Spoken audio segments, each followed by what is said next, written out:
Luana Peck, also McCormick School Museum. I am the secretary of the advisory council and a board member. Very good. Ben? I'm Ben. I'm the photographer for WSU, and we're just gonna get some B-roll Yep. today. Thank you. Hi guys, I'm Monica. I'm the owner of Harmony Marketing and here with Ben today to get some shots of what these kind of little meetings look like. And then at the end of our hour, whenever if someone is available, we'd love to get a little interview and just talk a little bit about what we learned today. Very good. Thank you. Not everybody, just whoever. Yeah.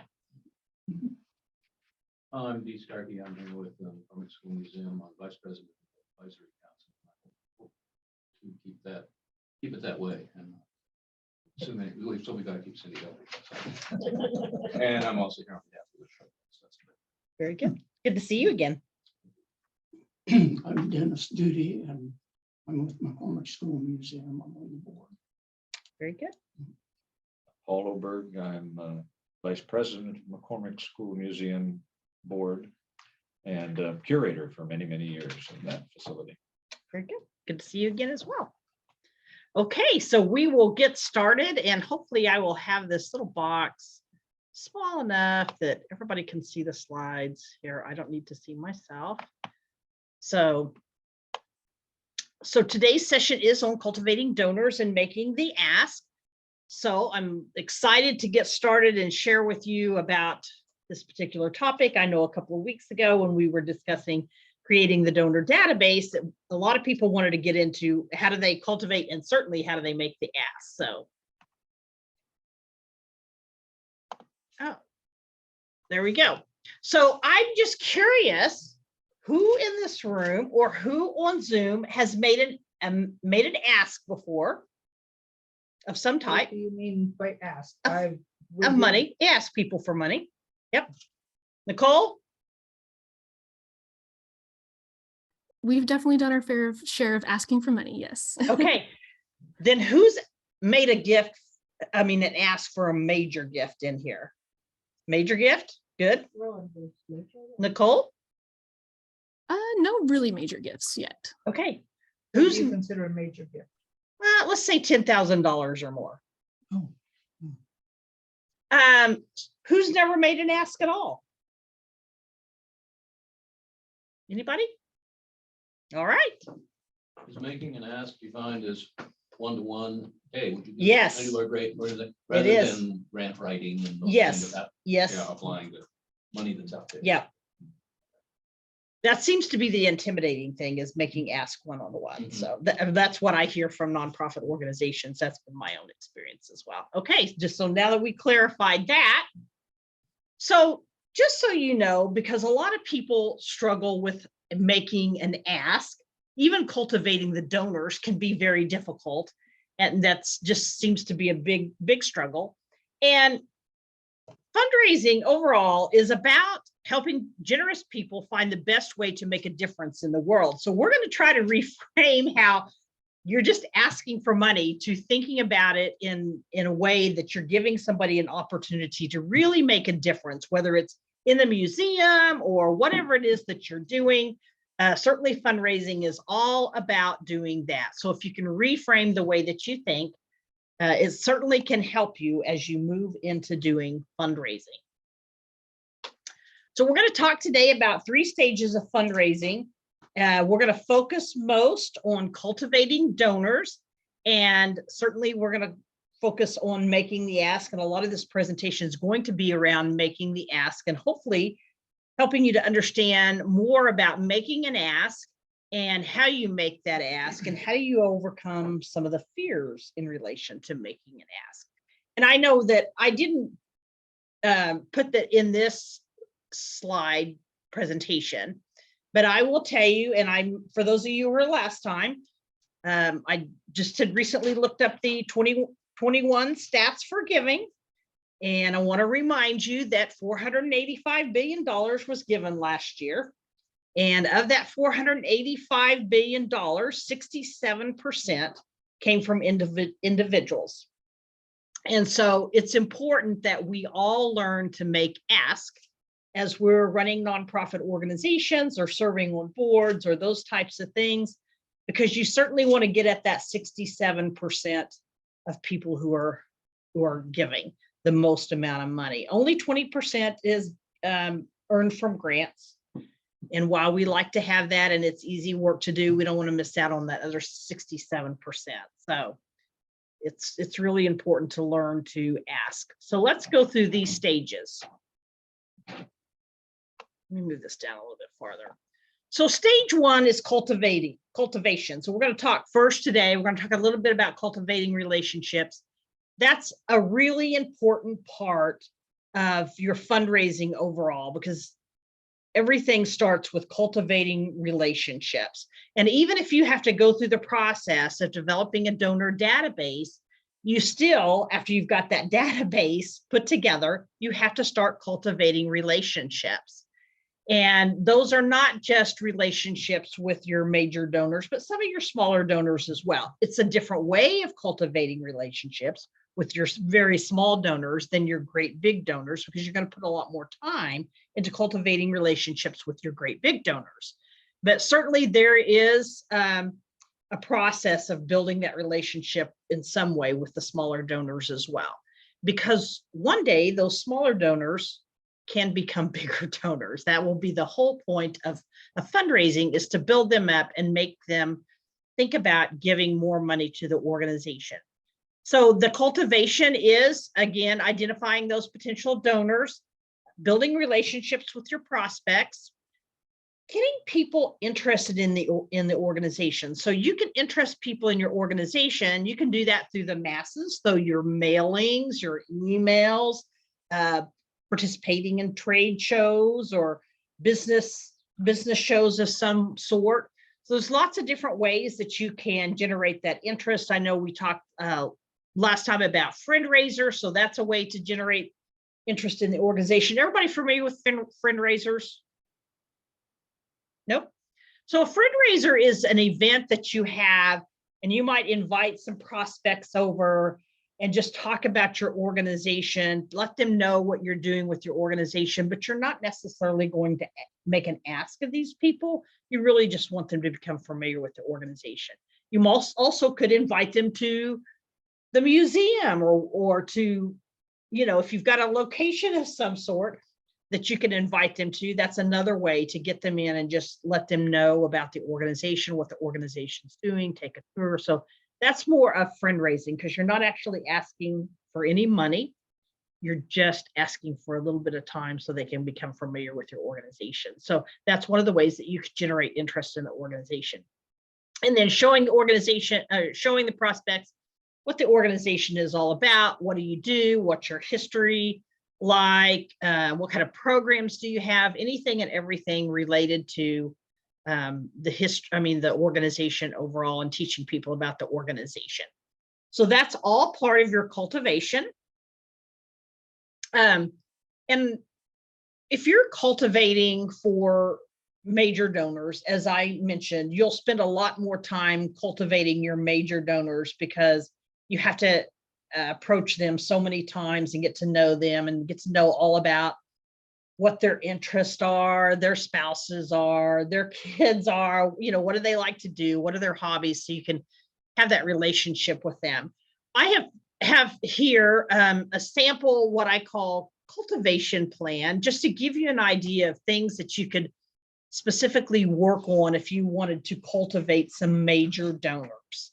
And so January, you might invite them for a tour of the organization. Let them see what you're doing. In February, you might send that prospective major donor a Valentine's card of some sort. In March, you might invite them out for coffee. So that's a one-on-one in-person thing. April, you might send them a newsletter with a personal note, just to continue to educate them about what you're doing. May, if you've got a gala or something, this is just an example. So you can personalize their gala invitation, as well as not only invite them to your gala or whatever fundraising event you might have, but offer to sit with them. Make sure that you've got a board member that sits with them or something like that. So you give them that kind of that personalized attention. June, you might invite them to volunteer. July, you might give them another personal update of what the organization's doing. So this is just a sample of all the different ways you could have touch points with the prospective donor to cultivate that relationship and start building that relationship and educate them about what's going on with the organization. Certainly, being able to cultivate them well then helps to prepare them for actually making that ask when you get ready to make that ask. December, you could send them a holiday greeting. I didn't touch on that one. You could put other things in between. But again, this is just an example. And it says down here, you get the idea, cultivate each relationship. So for those of you who are kind of starting this journey and don't really have a previous donor list that you had, you've got traditional donors that have donated to you for a number of years, you can identify 10 or so major prospective donors that you want to cultivate these relationships with. You'll cultivate it, like I said, with smaller donors in a different way, but identifying 10 that you want to focus on. And you might have a list of 25 prospective large donors that you want to cultivate over time. But of course, it's very difficult to cultivate that many relationships, especially with what you need to be putting in with somebody who's a major donor. So identify 25, identify your top 10, start working there, and then you can eventually add. Any questions about that? Cultivating takes time. Not going to happen overnight. Let's see it. If you have any questions online, Nicole, any questions? Did Kathleen respond to you? Not for the second time. Well, she did. So stage 2, of course, is the solicitation. So there's steps involved in that solicitation process. Certainly presenting the organization's case statement, which is just a statement that talks about the organization, the history, different giving levels, those kinds of things. Certainly participating in one-on-one solicitation. Again, that generally, I need to- yes. Did Kathleen Oster get a link? Did you register her? Yes. Then when, It came from nonprofit chamber, right? yes, Okay. Kansas Nonprofit Chamber. Okay. Yeah, it's, yes. Follow that along. Thank you. Another way that you can solicit is certainly direct mail pieces with personalized notes. There's lots of different ways you'll solicit those smaller donors. That might be one. Making telephone solicitations. Those smaller donors that you're going to solicit, again, you'll solicit in a lot different way, and they respond. Not all of them, but a percentage of them generally respond to those emails, those postcards, those letters that we all should be getting about this time of the year, an abundance of asking us to give to abundance of different organizations. So that, of course, is going to be a different type of solicitation than soliciting your major donors that you really have to work on cultivating. So again, there's lots of different ways you can solicit to those donors. We're going to talk more about making the ask with bigger donors, though, because I think we all want big money coming in, right? Right, but the little money does help a lot. Yes, the little money So- does. It adds so- up. So is there a distinction between your quote, little money, and I would say 1,000 or less, Yes, little money, yes, with this idea of the long-term cultivation and being able to just like make your telephone solicitation call, present your case, especially if you're having a specific time frame that you're needing to collect money and make the ask at that point? I mean, is there this idea that you've mentioned before about 3 contacts before you make an ask? yes. Does that really apply to your small donors? It doesn't. It won't Okay. necessarily apply to your small donors. That applies, again, that long-term cultivation process really applies more to your bigger donors than it is to your small donors, because you can you can create a list of, 500 prospects, stick a letter in the mail to them, email them or whatever, and make an ask at any point in time. And of course, like we all get those all the time, right? And then your business, where you approach your businesses and you want them to sponsor something for $500 or whatever. That's not like asking somebody for $10,000 or $50,000 or $100,000. You need to have a relationship there before you go and ask them for that kind of money.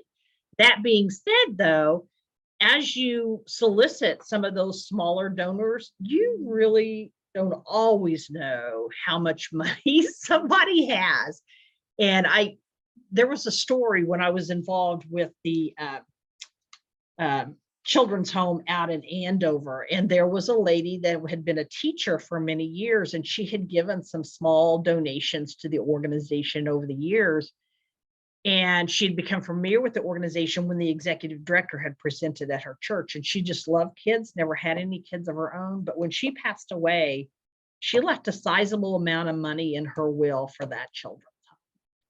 And I don't think anybody knew that as a teacher that she had the kind of money that she had. And so, I mean, we just don't really know. So that's things to be aware of and watch out for as you're fundraising. You see somebody starts giving more and more funding, their donations get bigger, they're consistently donating. Those are things to watch out for, to decide, is it time to ask that person for a bigger sum of money.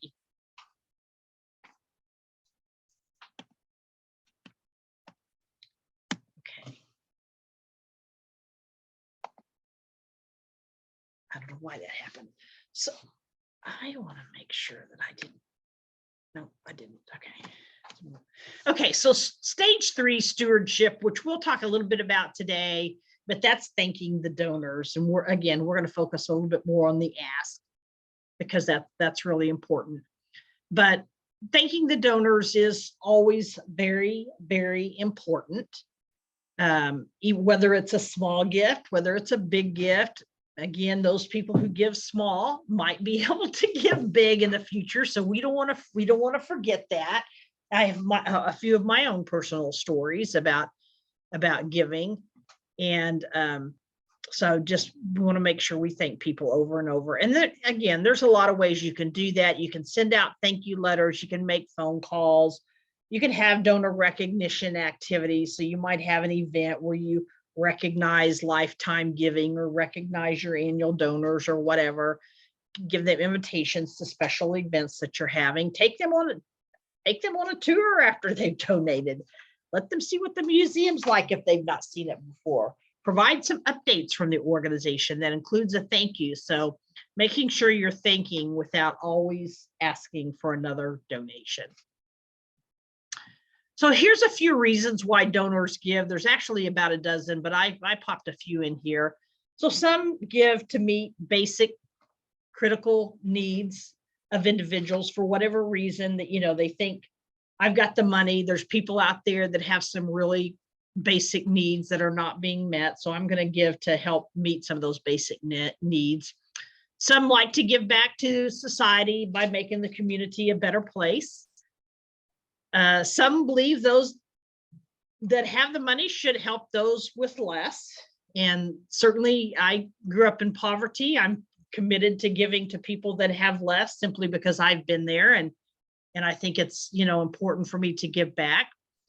To bring a desired impact or result. So there might be certain things that happen that they really want to make an impact. I know homelessness is one of those things that we see out on the streets every day, and some people just feel like they can impact that.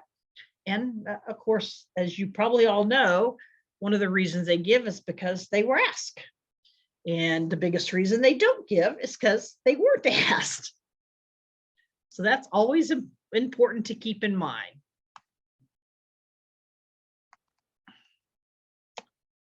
So just another thing that I popped in here, just to reassure you, anyone who cares deeply about their organization can be a successful fundraiser, even though it might be intimidating. anybody that cares. And I think the more that you care about whatever it is you're involved with, really, I think the easier it is to ask for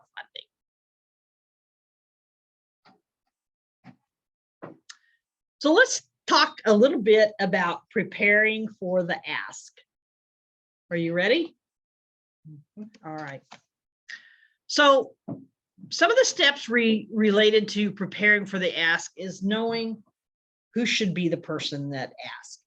And as I work with organizations on an ongoing basis, and I talk about how do they get their boards involved in fundraising, I also tell them there's lots of ways that boards can get involved in fundraising, and that not everybody should make the ask. Some people are just better suited for making the ask. Some other people are better to be involved in fundraising in other ways, whether it's creating that email, creating that newsletter. I mean, there's just lots of different ways to be involved in fundraising. So you've got to make sure that you identify who is the proper person to actually make the ask, and will they do a good job at making the ask, because there's things tied to making the ask that are certainly important that they would be good at. So let's look a little bit about that. We'll look at that here in a second. So when you go to start thinking about who you're going to ask, struggling. You're going to start by sorting your data. And I know that you all with the museum are newer at doing the fundraising, and I don't really know what your donor database looks like. It's just these people have given. Yeah, okay.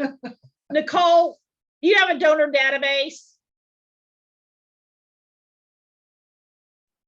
We do. We keep track of all of our donors and how much, like it's pretty basic, just donor name, Yes. how much they donated, and Okay. contact information for them. And remind me how long you've been around. Since January of this year. Okay. As That's you, about what ours yeah, looks like. yeah, that's about what the people here that are with the museum, that's about what theirs looks like as well. But I'm going to go over this anyways. So you're around for a few years. You've got a donor database. You're looking for major donors. I want to go over these steps just so you know, even though they won't specifically maybe be applicable right now, although you could pull donors that you've had since January.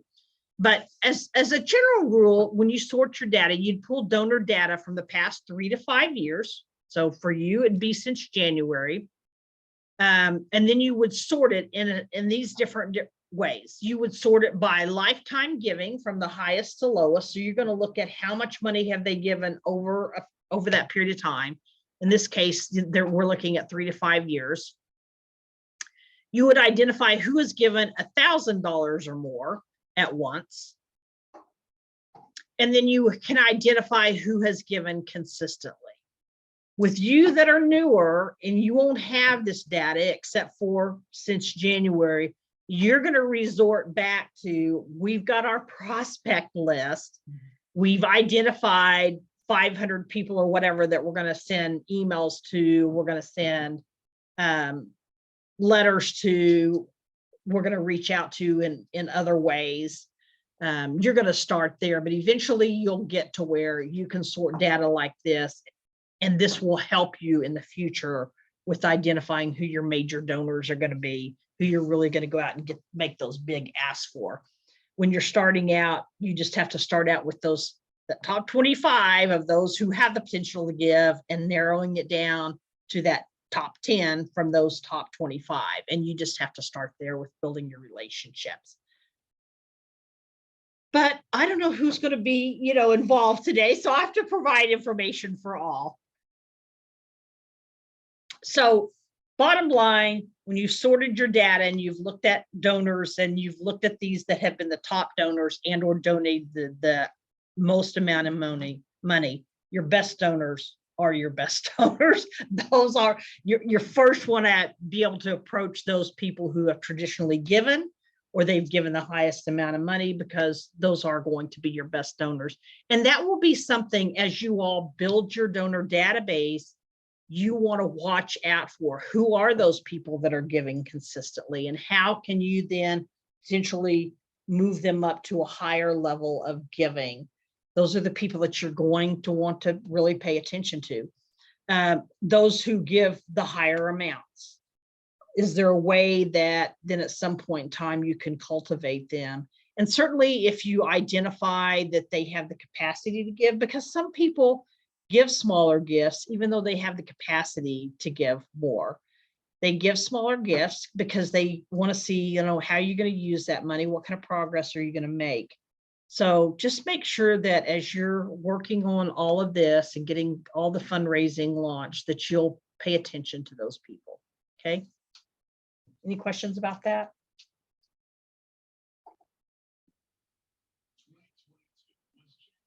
Yes, 2022. Okay, so you're going to want to write and review a case statement. And the case statement, and I know some of you have heard me talk about the case statement before, it's really going to focus on the results, not what the organization's needs are. So if we raise funds for this is what the difference it would make, okay? So if we raise, I'm just trying to figure out how to put windows in that. I have to think about windows. Yes. If we meet our current fundraising goal, which happens to be only enough to cover operational expenses, then we can build that savings Yes. toward our bigger projects such as windows and handicap accessibility and the new bell tower. Very nice. Thank you. Because I've been working with an organization right now that I just got a quote for them to get the roof replaced, which they need replaced in 2 years, $142,000. I'm thinking, I've been thinking a lot about how you sell to donors the $142,000 roof. So that's why I kind of get strung up on the windows. How do you sell something like that? Because it's a little bit more difficult to sell than programs, right? Or even services, to sell those things, those capital improvements to a building. Although I've seen organizations do it, but it is a little more difficult. Make sure you include clear, essential facts in your case statement. So, you know, not a bunch of statistics, but definitely facts.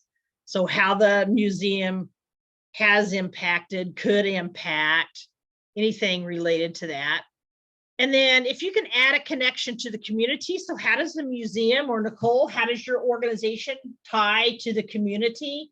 Certainly putting that in your case statement when you're explaining about your organization would be really important. So you've got to have that case statement, something that is a talking document to use when you go to make these bigger asks. Do you have an example of a case statement? I could send you one. That'd be great. So show them, don't just tell them the change is going to happen, not just the activity of what you're going to do. So we're going to replace the windows. That's the activity. You know, it's going to make the building look better, or whatever that change is, it's going to come about. Make sure that in that case statement, you're talking about that change, not just the activity of doing this. So if I was going to launch a program that addressed people that were homeless, you know, and I launched this program, the activity might be whatever the program, the change is going to be, we're going to see less people on the street that are homeless, or we're going to see more people that are homeless housed, or whatever that change is that you're going to make as a result of whatever activity you've done. So 3 of the things that you should know before you ask. So I have, I'm not going to have you do it today, and I'm going to email it to you that are online. I'll email it to everybody. I'm going to give you 2. These come out in pairs of 2. Let's pass these around. Keep both sheets. So I'm just going to give you these. I'm going to give you these documents. This is making the ask role play instructions. And I wish we had like 2 hours to do this presentation. Everybody got one? Everybody got what they need? You're good? Okay. You haven't got one. So this making the ask role play instructions, which I will email out to you that are online, really is a great way for you to get together with somebody and divide yourselves up and practice making an ask. And so the roles associated with this are a board member, the director of development, a potential donor, and an observer. Cannot talk. I don't know why. And so this is just something that I would challenge you to think about getting together with your board and working through how you make an ask, because it's a great way to prepare for doing that and help you become more comfortable with what words you're going to use, when you're going to make the ask, those types of things. So I just wanted you to have that as a tool. We'll talk about the second sheet here in just a few minutes. But I would encourage you all to, when you get your case statement, everything together, do some role play, do some practice, especially if you've never made a big ask before. I think it's always good to be able to have that opportunity. All right, some other things that you should know before you ask: timing. So you need to kind of decide when is the best time to ask. When people have something going on in their life, certain times of the year, maybe. Let's take an accountant, for example. If you were going to ask an accountant for a big ask, don't ask them to set a meeting between January 1 and April 15th. That is a terrible time to ask. Even if they give you the meeting, they might not be, you might not have most of their attention. They may not be very open to talking about giving out money or whatever. So it's important for you to identify what's the best time to ask. Certainly after you've heard that somebody's lost a parent or a spouse or somebody like that, please don't reach out to them and say, hey, I can set a meeting with you to talk about my organization. That's not the best time. So you've got to know what is the best time to make that ask, or maybe what's the best time not to make that ask. You need to have an idea of how much money you're going to ask for. So you can't go in there and when you're going to make an ask and hem-haw around about, well, maybe you could give me this, or maybe you could give me that, or I'd be happy to have $1,000 or whatever. You've got to have an idea of how much money you're going to ask for, and you got to have an idea of how you're going to use that funding. So as I work with organizations, and I've worked with some that are really struggling, I can't have them go in and just say, well, will you give us $10,000? They've got to have a purpose for that $10,000. Will you save us by giving us $10,000? $10,000 would save us. That would be a terrible idea. So everybody always has to have a good idea of what the purpose is, and that it's a good purpose for their donation, for their money to be used. So you have a handout in here, and I specifically put it in for those of you who maybe are newer to this. And it says, let's talk about the advice visit. So the advice visit is really just a good way to connect with those new prospective major donors. Just setting up a meeting with them, telling them about what your organization does, getting advice from them. What do you think about this? What do you think about the programs that we're doing?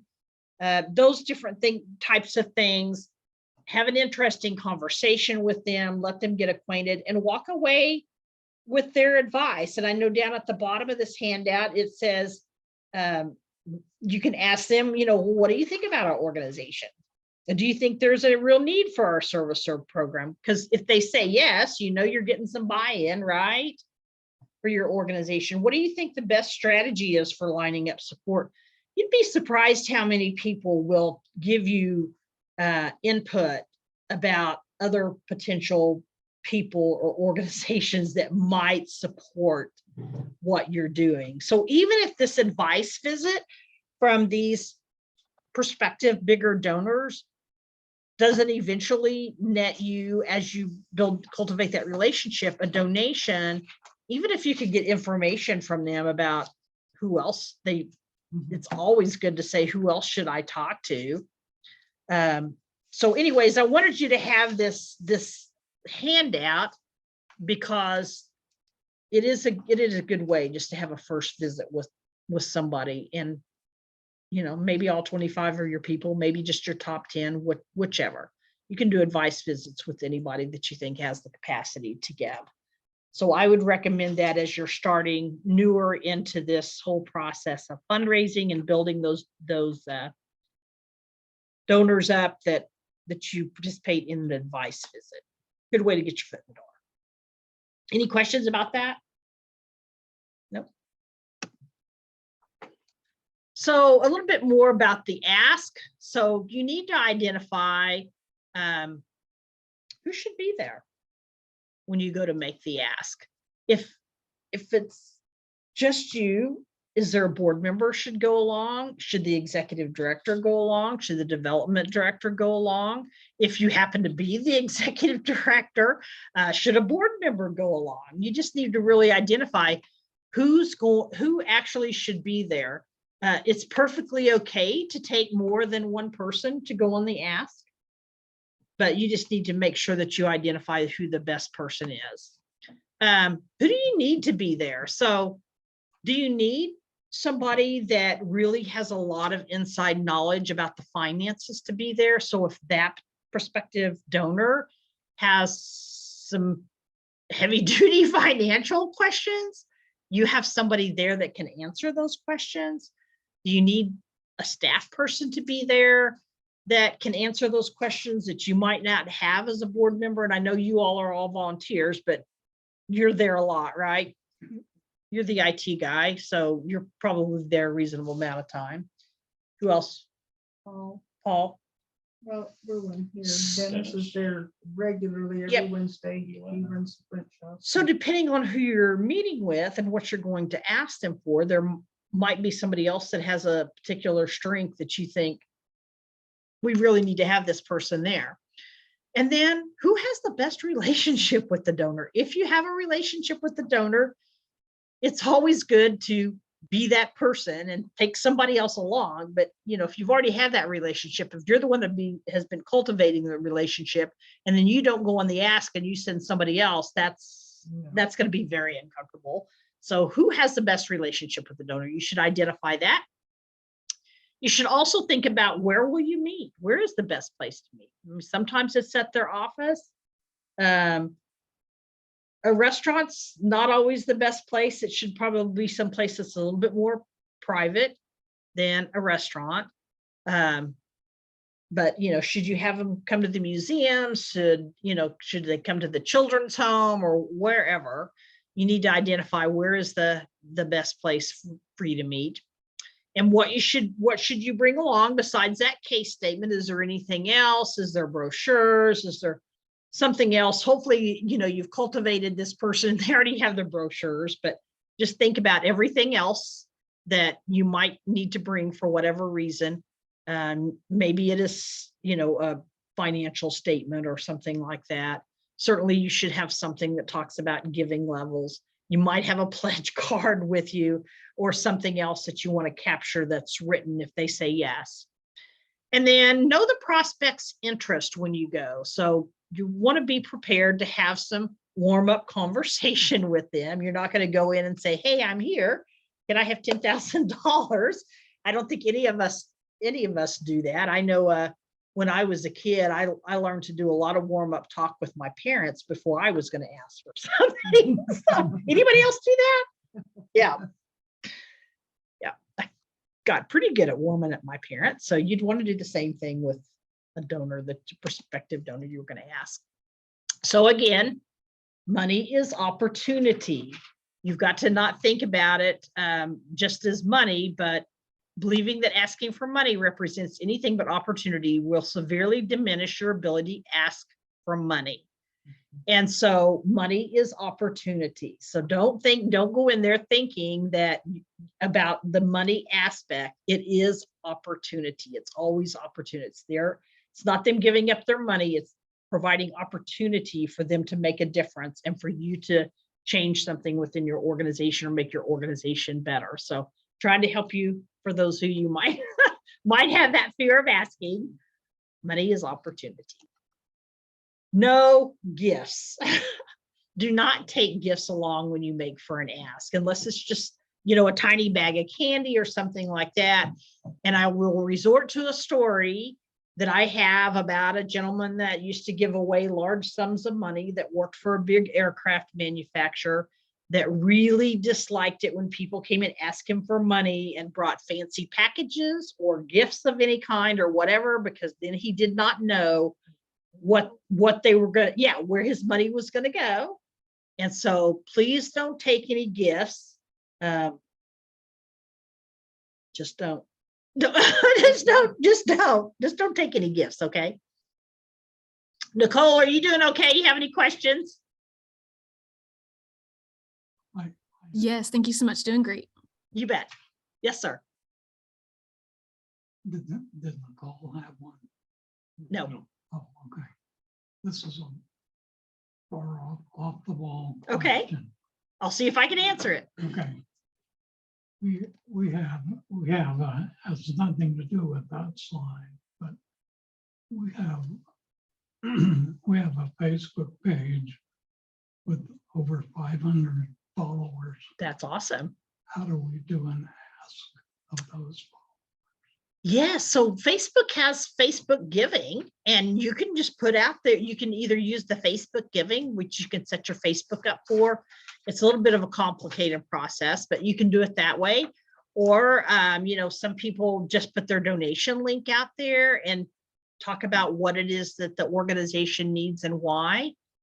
And people can click on that link and donate. So I certainly would make use of that social media for making ask. And Facebook also has a way that if you're a nonprofit organization that you can, when you set up the donate button up there. Yes. Yeah. So yeah, I would certainly use that. That's a way to get to and find out who are those individuals that generally would give smaller gifts that are willing to give. Build that donor database. Why not take advantage of this? Yes. It's over 500 people. Yeah. Why not take advantage or at least try to put that donate button out there and see Yep. what happens? I agree. We should be thinking all the time about how we can bring that money in. That's right. So when you make the ask, you really want to make sure that you're going to talk to the donor about what's important to them, what do they value versus the organizational needs. So by then you have an idea of what's important to them. And then you're going to tell, going to want to tell why you're worthy of the donor's support, why the organization is important, the great things that you're doing, how they can contribute to the great things that you're doing. Explain certainly why what you're asking for matches the donor's interest. And again, the donor has to have some sort of an interest in whatever it is you're doing, or they probably wouldn't have taken the time to get to know you, to allow them to cultivate them, to have the meeting that you're going to have, that you're going to make the ask. And then talk to them about the impact. Just don't forget to talk about the impact. What will their gift accomplish? And then what are the stories that you can tell? Tell those stories, tell those stories, tell those stories. The stories move people more than providing them a bunch of statistics. So make sure you're always there telling your story. So when you start your meeting, you're going to want to be positive, enthusiastic. You're going to do a warm up with that person. So again, you're not going to walk in and just say, I'd like to have $10,000. Give me the dough. Yeah, give me the dough, right? You're going to spend 75% of your time listening and really hearing what that prospect has to say. And you're going to talk 25% of the time. So if you find yourself doing all the talking and not doing any listening, you should probably slow down just a little bit and then ask great questions. Be prepared with some great questions to ask. An exceptional asker equals a superior listener, just so you know that. Okay, so as you make the ask, these are just ideas of different ways that you can start out your conversation. So you can start out with thanking them. We are so grateful for whatever that you do, or whatever you've done, whatever that looks like. You can set up for making the ask by saying, last time we talked, we, Whenever. whenever it was, what we talked about, what you told me was important, whatever. And then moving into the ask, would you consider, and whatever it is that you're going to ask them for, would you consider a gift of $10,000? Would you consider a gift of $100,000? Whatever that is you want to ask them to consider. And then you're going to be quiet because you're going to let them speak next. You got to give them time to think. Okay. Any questions about that? Can everybody do that? Be quiet. That's a hard thing for me. I don't like silence in a room. I don't like How silence long in do a you room. wait? 5 minutes?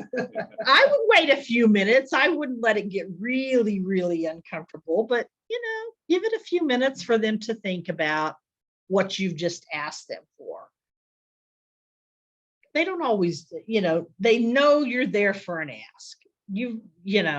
But donors, these people that give a lot of money, they're not dumb. They've been asked before more than once, I'm sure. So the other ways that you could consider making that, we invite you to consider making an investment in this program. These other options for statements. We invite you to consider making an investment of X amount of dollars to support this program. We invite you to join others with a leadership gift of X amount of dollars to support this program. So that's telling them you want them to really be a leader in this giving with the other leaders that have really given big. So research shows that asks that specify an amount are more likely to be funded than asks that do not. So you don't want to go, you've always got to have that amount in mind. You just can't go in there and just say, we just want you to give us money. And people battle back and forth. I hear this a lot with how much you should ask an individual for. And hopefully if you've cultivated that person, you have an idea, you've done your homework, you've researched what are they giving to other organizations, that you'll have a really good idea of what you should ask for. What you don't want to do is go in and ask somebody for $5,000 that has the capacity to give you 25.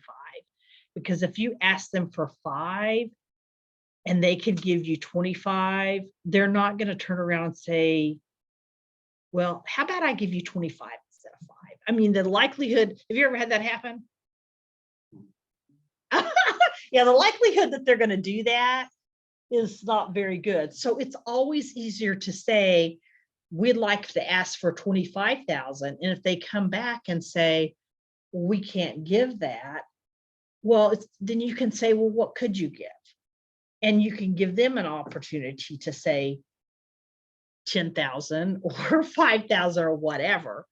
But you just don't want to cut yourself short by asking for way too low for what they could give you. On the other hand, if it's a first big ask, be reasonable about it as well, because the next time you come back, whenever that is, you could then ask for more money, but just don't cut yourself short. Okay. I had somebody do that with me one time. They cut me. I had somebody do that with me recently for a board I set on. And I'm like, okay, well, if that's what you can ask me for. So that's what I gave, but I probably would have given more if they'd asked me for more. So what is the ask? So here's just an example of what you could potentially say. We are so grateful for your past support. Last time we talked, we discussed the importance of providing childcare for young single mothers. Center City Academy will be a place that will serve children and families for decades. You're a person whom everyone looks up to and admires. to make this campaign happen, would you consider a gift of $100,000 to assist with building the facility? So long sentence, but whatever that looks like, line it up for yourselves and be ready to make that ask. Anybody here have a thought of how you would make your ask? I'm sorry, say again. Anybody have an idea of how you'd make your ask? What would your sentence be? You made ask before. What would your sentence be? It would depend exactly who I was talking to and how well I know. Yep. Makes sense. I would not have a canned line. ever. Yeah, you can't have a can line for No. every single person. It has to be customized. Yeah. When you had that, and I'm thinking about maybe there's a couple of people that I talked to last summer.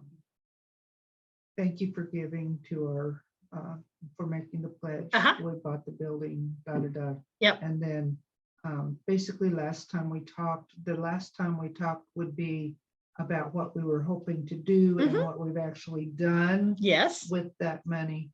And then the Wow. current campaign that we're working on this year, we're trying to, now, I'm not sure whether to do pledges or just make asks, but talk about what it is we're doing right now, trying to make sure that we have a fund for utilities for next year so Uh-huh. that we can then focus on other programs like the windows, getting money together for matching funds, that kind of thing. Yeah. And then I probably, I- for what we're doing, I don't think I would I- have a specific Now, amount. I feel like in listening to all of this, I feel like our current goal is a big warm up for our future. Yep. Right. I feel like right. Yes. this is a warm up and it is growing the interest, showing Yes. results, showing progress that we've made in a lot of progress in just a short time and just bringing more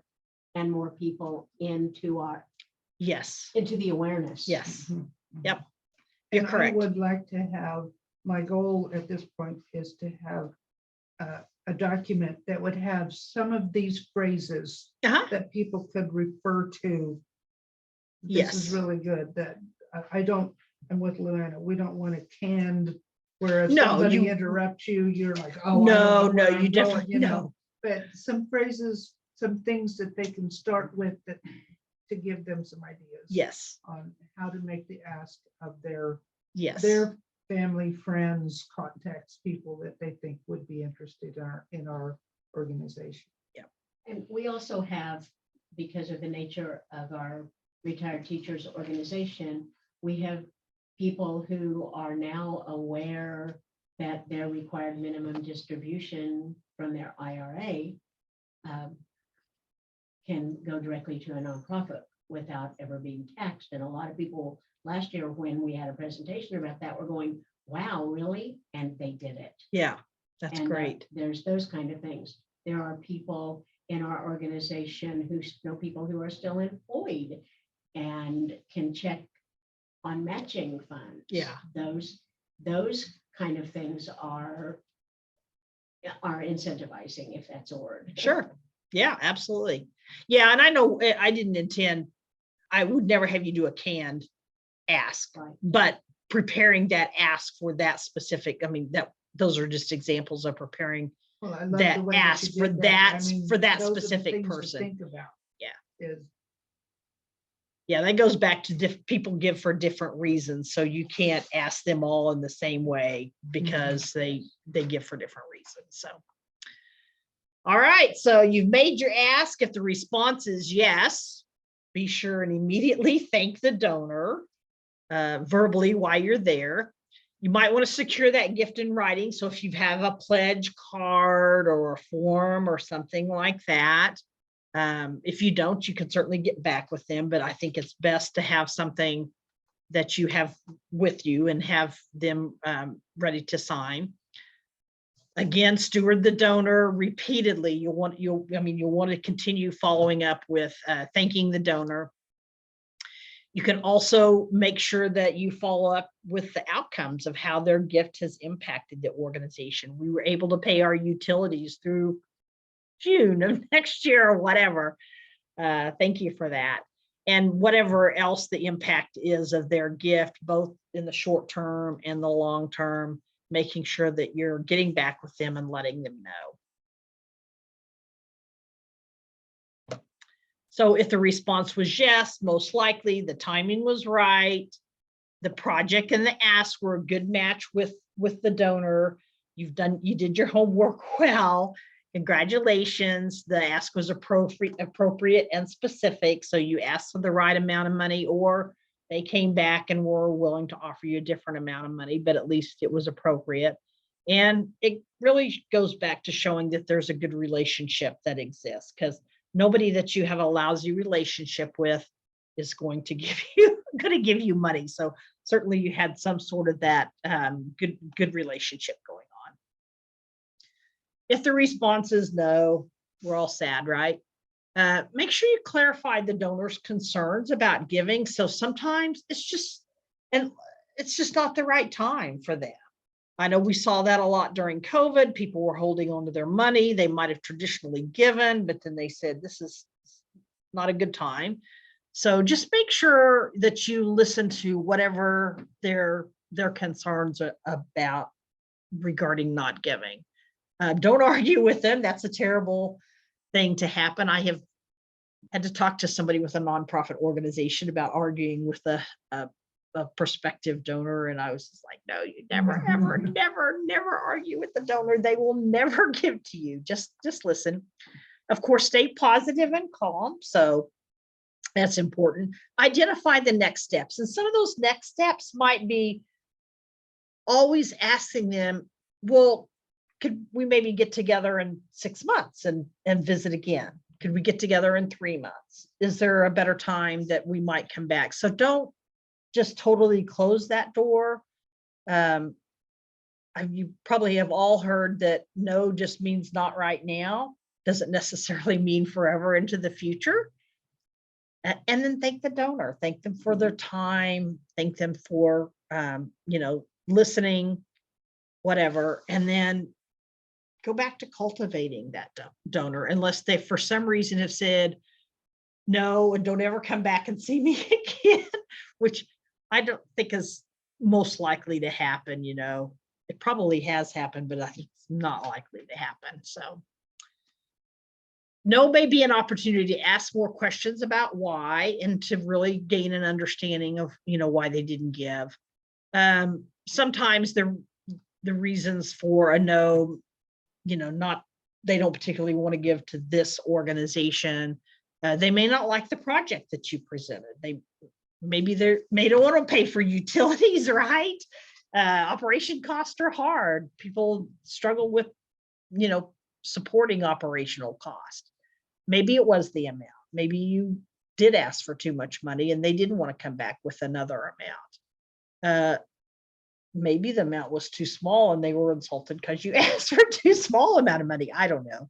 And again, maybe the timing just wasn't right. Maybe it's almost tax time. Maybe it's something else is going on. Maybe it's a pandemic. They're hanging on to their money. There's lots of reasons that people say no. So just don't take it personally. The trust between the donor and the organization may not have established as much trust as you thought that you had. Maybe the values of the mission and vision they didn't really totally get those, or didn't totally understand, or that just wasn't their cup of tea. Maybe you didn't fully understand what their interests were.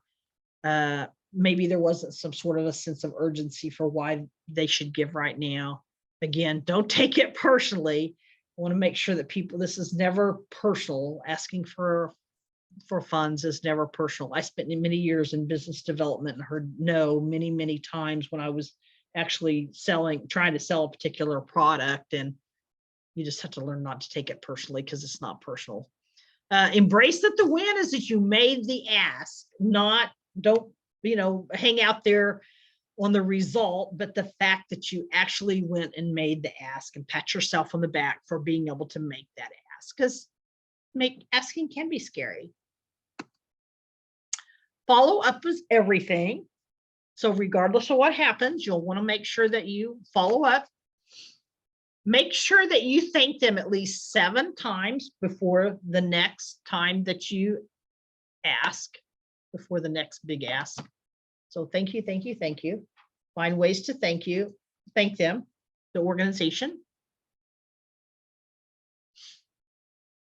We go back to that cultivation calendar, because you're going to stay in cultivation mode. So thank them with a Valentine's card, thank them with a cup of coffee, whatever that is.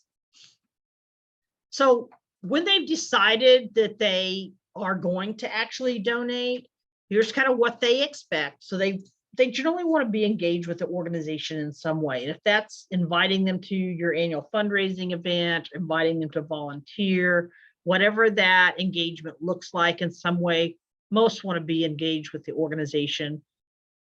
Make sure that you show them that whatever it is, the outcomes, whatever those outcomes are, what was the impact of their donation. So let them know what that impact was. If it's putting in new windows or paying the utilities or whatever that happens to be, make sure that you let them know that it did actually have an impact. They want to know that organizations are being fiscally responsible with their funds. The worst thing that could happen is, you get a donation, a big donation from somebody, and then you've done something. I don't know. I'm trying to think of And then something. the CEO goes to Jamaica. Oh, yes. Yeah, right. Yes, that's a great example. Extravagant Yeah. party. Yeah. I you mean, know. I've seen some things that I'm just like, I did not do that. Did they really do that? No. Anyways, make sure you stay in regular communication with them, because they want to hear from you. They don't want to just give their money. You say thank you once and they never hear from you again. Yes. Yep. Capitals and all. Yeah. Capitals and all. Capital. Yes. And then, of course, they want transparency with the organization as well. Follow-up communication, just make sure you follow up until you receive an answer. So if they told you, they didn't give you an answer, they didn't give you a yes, they didn't give you a no, they said, let me think about it or something like that, make sure you continue to follow up until you receive an answer from them. I wouldn't hound them, but you'd like to have some sort of an answer at some point in time, right? How would you do that? I'm just curious. We had people who pledged amounts. Yes. When we did our Yep. initial, can we even take this on phase? And some of those people never followed through. Yes. And it got to the point of, how many times can I remind Yep. that person? Am I comfortable reminding that Yes. person? How many And more at times? which And at point what do point you- do I turn them off completely Yes. with reminding? And then I always had to take in very personal considerations, like one person's family went into crisis mode with cancer. Yeah. And so it's like, this is not the time to mention that. Yes. Somebody else just got a little bit turned off. Somebody else was someone that I didn't know personally. Yes. They made that commitment online. I don't know that person. So 1 or 2 reminders of, Yeah. oh, by the way, we've got a post office box you can send that to. And then I just quit. Yeah. After 4 or 5 times. Yeah. There Oh, has and to be. I don't even know if I would go to 4 or 5. There was one person I didn't know. Yes. I just Yeah. I think you have to figure that out Yeah. for yourselves. Like when do you accept that you're just not going to get an answer? Or they've made a pledge, you're not going to get that money. Or that, it, like in the case of the family where huge help. Yes. Come out of the blue. It's just like, maybe some other time in my mind. Yeah. I know that person cares. Yes. I know that person has the willingness. Yep. But it can't make it to the top of their mind right now. Yes. Yeah. And Yeah, that's okay. Yeah. Lots of things go on in people's Sure. lives. And so, Keep communication short so you don't need to get into a lot of really detailed stuff. Don't always ask for money when you're touching base with them again. The worst thing that I hear that happens is somebody sends out a thank you and it has another ask.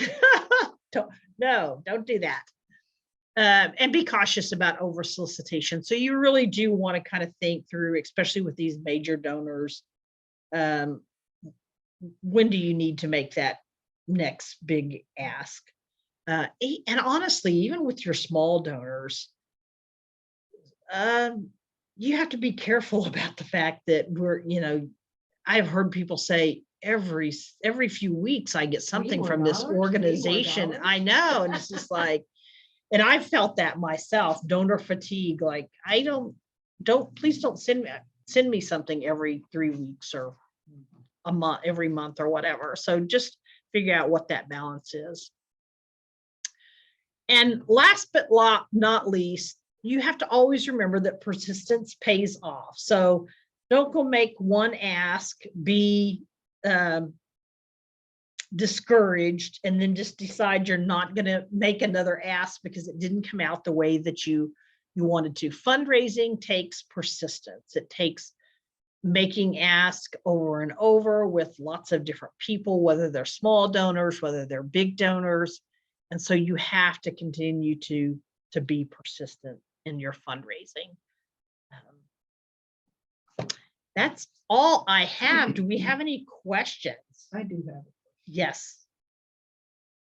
How much time in an organization would you expect a person to need to, in other words, like a percentage, like, is it 50% of what you're doing is spent on this ask business? Like, you're a nonprofit, right? Yes, yes. So how much overall in your time do you spend funding your organization as opposed to doing your business? Yeah, and I think that it's going to vary from organization to organization and what kind of structure you have, whether you have a development director in there that does that 100% of the time, whether you're trying to wear multiple hats, whether there's other things like here at the Kansas Nonprofit Chamber, I can spend a percentage of my time asking for money, but I also have to spend a percentage of my time asking for members. Right. But that's that generates revenue. I have to spend a percentage of my time doing consulting that generates revenue. So I think it really, I've heard occasionally a third, and a third, but it really varies from organization to organization. So that I don't really have a really good solid answer for that. Okay. So other questions? Nicole, do you have any questions? No, I think I'm good. Thank you so much. This was very informative. Very good. Are you going to go out and make some big ask? Yes, we were literally talking about who we should ask next. So Oh, good. I'm glad to hear that. Other questions? I think this time of year, we get the year-end solicitations from different organizations. Yes. And this has certainly given me insight into reading their, how they operate. or Yes. Their psychology. Wow, they're hitting all the buttons here and doing a good, yeah, I'll give them some more money. Yeah. Yeah, I'll give them another $100 here at the end of the year. Yep. Or the others that just, boy, this is so formula. Yep. And I'm not interested in the organization.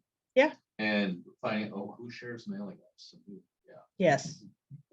Yep. I can tell if I like make a typo on my own name or something, and then all of a sudden somebody else is calling me that name.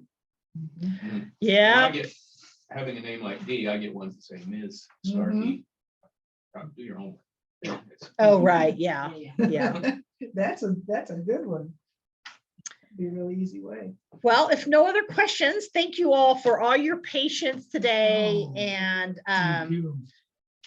Thank you for your yeah, persistence. I Yeah. appreciate you hanging out with me, and hopefully we'll see you sometime somewhere soon. Have a wonderful day.